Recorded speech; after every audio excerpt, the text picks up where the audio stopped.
el horror de Amityville. Historia real. Y pensé que algo aquí huele mal.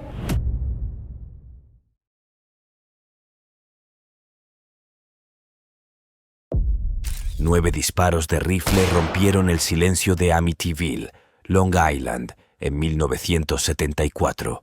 Probablemente sea una de las casas más embrujadas del mundo. 6 miembros de la familia fueron encontrados boca abajo en sus camas, sin gritos, sin resistencia, sin explicación.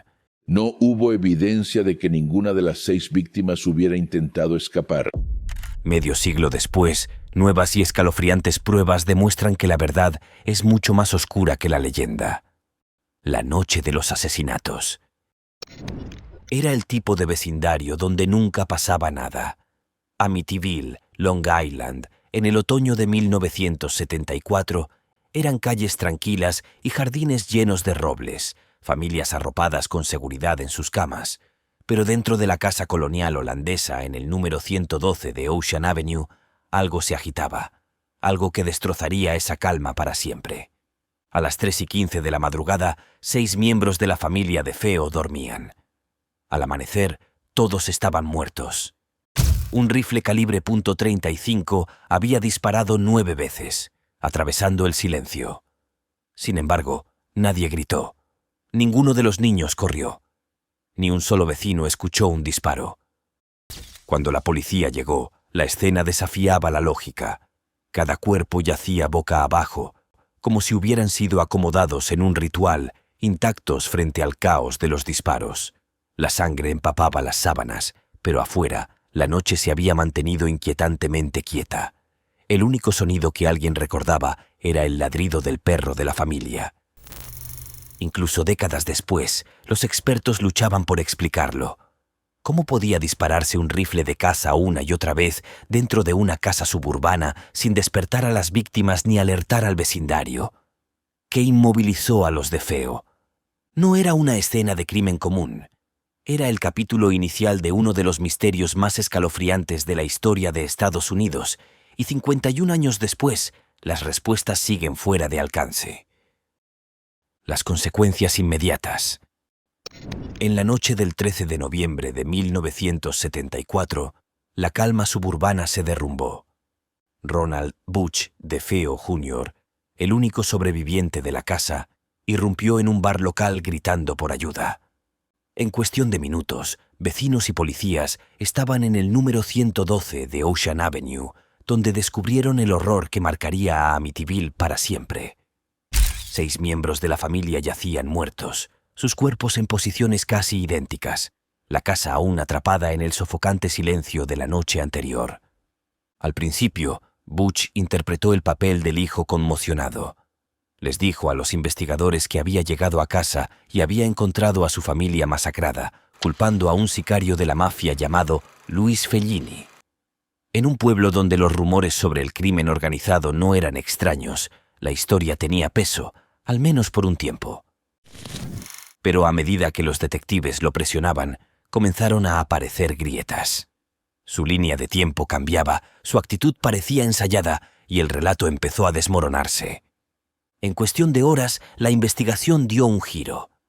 Después de más de medio día de interrogatorio, Butch confesó. Admitió haber cargado el rifle de habitación en habitación, asesinando a sus padres, a sus hermanos y a sus hermanas uno por uno. Habló de años de abusos a manos de su padre. En otras versiones, dijo que voces lo habían instado a apretar el gatillo. Pero su confesión generó tantas preguntas como respuestas. ¿Cómo podía un joven disparar 9 veces un rifle ensordecedor sin que nadie gritara o pidiera ayuda? ¿Por qué sus relatos cambiaban tan drásticamente? Y si actuó solo, ¿por qué las pruebas sugerían lo contrario? El juicio entregó un veredicto de culpabilidad y 6 cadenas perpetuas.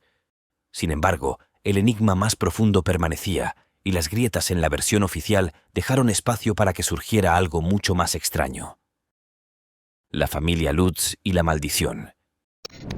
13 meses después de los asesinatos, la casa seguía vacía. Sus ventanas daban a la calle como ojos vigilantes y la mayoría de los vecinos evitaba siquiera mencionarla. Pero en diciembre de 1975, George y Kathy Lutz la convirtieron en su nuevo hogar. Por $80,000 compraron la propiedad de 5 dormitorios frente al agua. Una ganga demasiado buena para dejar pasar. Sabían de su historia. El agente se los había contado durante una cena. Pero George desestimó las supersticiones y Kathy estuvo de acuerdo. La primera noche fue normal. Al amanecer comenzó la inquietud. El perro de la familia, Harry, casi se estrangula al lanzarse contra la cerca, desesperado por escapar. Olores extraños aparecían y desaparecían. Corrientes de aire helaban habitaciones que debían estar cálidas. Las puertas se abrían y cerraban solas. Un amigo de la familia insistió en que George hiciera bendecir la casa. Aceptó a regañadientes. El padre Rey Pecoraro llegó y, según George, en el momento en que entró en lo que había sido el dormitorio de Don DeFeo, una voz le ordenó salir. El sacerdote huyó, conmocionado, con marcas en las manos. Más tarde, sin embargo, afirmaría que nunca entró en la casa. Esa contradicción fue solo la primera. Las perturbaciones se intensificaron. Su hija, Missy, hablaba de un amigo imaginario llamado Jody, un cerdo con ojos rojos brillantes que veía desde su ventana. George y Kathy aseguraban haber visto esos mismos ojos en la nieve, mirándolos desde el patio. George corrió afuera y lo único que encontró fueron huellas con forma de pezuñas en el césped. En el sótano descubrió una habitación oculta, pintada de rojo sangre, que no aparecía en los planos. El olor dentro era insoportable. Con el paso de las semanas, George cambió. Se despertaba cada noche a las 3:15 de la mañana, la hora de los asesinatos. Se volvió irritable, desaliñado, obsesionado con cortar leña y mantener el fuego encendido. Su salud decayó. Su matrimonio comenzó a resquebrajarse. Incluso Kathy, que al principio era escéptica, empezó a sentir que la casa la oprimía. Una noche aseguró haber flotado sobre la cama, con su rostro transformándose en el de una anciana. George juró haberlo visto. Ella no recordaba nada. Después de 28 días, la familia huyó. Dejaron ropa en los armarios, comida en el refrigerador, incluso la motocicleta personalizada de George en el garaje. Nunca regresaron. Su historia fue inmortalizada en el libro The Amityville Horror de Jay Anson, desatando fascinación mundial. Pero casi de inmediato aparecieron fisuras en su relato, y la pregunta quedó en el aire. ¿Los Lutz realmente enfrentaron algo sobrenatural? ¿O habían creado su propia leyenda? Grietas en la historia. Durante un tiempo, la historia de la familia Lutz parecía inquebrantable. Habían huido aterrados, nunca regresaron e incluso pasaron pruebas de polígrafo sobre sus experiencias.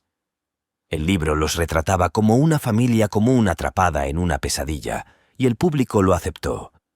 Pero cuando los investigadores miraron más de cerca, la supuesta maldición empezó a desmoronarse. La primera gran grieta vino del padre Pecoraro. El libro lo describía entrando en la casa, abofeteado por una mano invisible y obligado a marcharse. Sin embargo, años más tarde, bajo juramento, Pecoraro admitió que solo había hablado con George por teléfono y que nunca había puesto un pie dentro del número 112 de Ocean Avenue. Otros detalles se derrumbaron igual de rápido. George y Kathy juraban haber visto ojos rojos brillantes en la nieve, acompañados de huellas con forma de pezuñas. Pero los registros meteorológicos demostraban que esa noche no había nevado. ¿La famosa habitación roja en el sótano? Solo un armario de almacenamiento pintado. Incluso las afirmaciones sobre puertas destrozadas y ventanas rotas se vinieron abajo cuando los siguientes dueños, Jim y Barbara Cromarty, describieron la casa como impecable. El golpe más devastador vino del propio abogado defensor de Ronald DeFeo Jr., William Weber. Más tarde admitió que, poco después de que los Lutz huyeran, se sentaron juntos a beber vino y a idear formas de sacar provecho de los asesinatos. Aseguró que la historia de terror fue creada en esas conversaciones, una revelación que arrojó la maldición bajo una luz inquietante. Y aún así, la leyenda no desapareció. Si todo era una invención, ¿Por qué abandonar todo lo que poseían? ¿Por qué soportar demandas, escepticismo y décadas de escrutinio? Las grietas en su relato no borraban el terror que describieron dentro de la casa, y para muchos eso era suficiente para mantener vivo el misterio. Teorías alternativas. A medida que la historia de los Lutz se desplomaba bajo el escrutinio, la atención volvió al crimen en sí. Si la maldición había sido inventada, eso no cambiaba el hecho de que 6 personas fueron asesinadas en circunstancias profundamente perturbadoras. La pregunta regresaba: ¿realmente Ronald Butch DeFeo Jr. actuó solo? Con el paso de los años, Butch dio versiones contradictorias. En su primera confesión, admitió haber disparado, citando años de abusos por parte de su padre. Más tarde, afirmó que unas voces lo guiaban. Desde la prisión, su historia volvió a cambiar. Esta vez señaló a su hermana Dawn. Dijo que el plan era matar solo a sus padres, pero que Dawn se volvió contra sus hermanos menores. Enfurecido, aseguró, la mató en represalia. Fragmentos de pruebas mantuvieron viva esta teoría. La autopsia de Dawn reveló pólvora sin quemar en su camisón, lo que sugería que pudo haber disparado un arma. La trayectoria de la bala en su cráneo también difería ligeramente de la de sus hermanos. Algunos investigadores se preguntaban si su muerte no había sido del todo igual a la de los demás. Otros apuntaban a los supuestos lazos de los DeFeo con la mafia. Ronald Sr. estaba vinculado al crimen organizado y los rumores de participación mafiosa eran comunes en el vecindario. La posición precisa y uniforme de los cuerpos llevaba las marcas de una ejecución.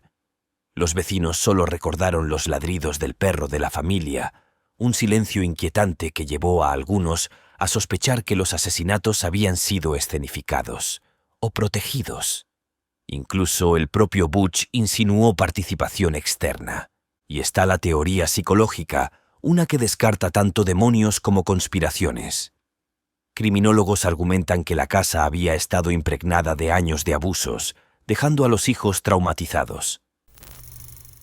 Desde esta perspectiva, la masacre fue la erupción de una familia al límite, y la supuesta maldición posterior, una proyección de ese trauma persistente, absorbido por los Lutz al vivir bajo su sombra. Cada teoría tiene contradicciones, pero en conjunto apuntan a la misma conclusión. La verdad de Amityville no es una sola explicación, sino un choque de memoria, miedo y especulación, suspendida para siempre entre hecho y leyenda. La verdad reconsiderada. Medio siglo después de los asesinatos de los DeFeo, la historia de Amityville sigue colgando entre las pruebas del crimen y la leyenda susurrada. Los registros dicen que Ronald Butch DeFeo Jr. actuó solo, impulsado por la ira y las drogas. Sin embargo, sus relatos cambiantes y los inquietantes detalles alrededor de su hermana Dawn mantienen viva la duda. Incluso en sus últimos años, Butch insistía en que la verdad completa nunca salió a la luz. La maldición que siguió es igual de enredada. Algunos descartan a los Lutz como oportunistas que fabricaron un relato para ganar dinero. Otros creen que su miedo fue real, moldeado por el peso de vivir en una casa donde 6 vidas terminaron violentamente. El trauma permanece. Puede torcer la percepción, convencer a la mente de que las sombras están vivas. Tal vez eso fue lo que George y Kathy enfrentaron. Tal vez fue algo más. Las pruebas desmienten gran parte de la leyenda. No hubo huellas en la nieve, ni puertas rotas, ni un sacerdote que realmente hubiera entrado. Y aún así, la historia perduró, porque las leyendas cumplen un propósito que los hechos no pueden. Amityville se convirtió en un lienzo para el miedo, el duelo y la superstición, una forma de explicar lo inexplicable. Entonces, ¿estaba la casa maldita? ¿Fue escenario de una conspiración oculta? ¿O simplemente el lugar donde una familia fracturada implosionó tras años de abusos? Las respuestas cambian con cada versión, y quizá esa sea la verdadera razón por la que el misterio perdura. Amityville no es una sola verdad, sino muchas, tejidas de asesinato, mito y memoria. A las 3:15 de la mañana, 6 vidas terminaron en un silencio que nadie puede explicar. 50 años después, la casa aún sigue en pie, con sus ventanas vigilando. ¿Asesinato, maldición o algo más oscuro? Quizá el verdadero horror de Amityville sea que la verdad nunca se sabrá.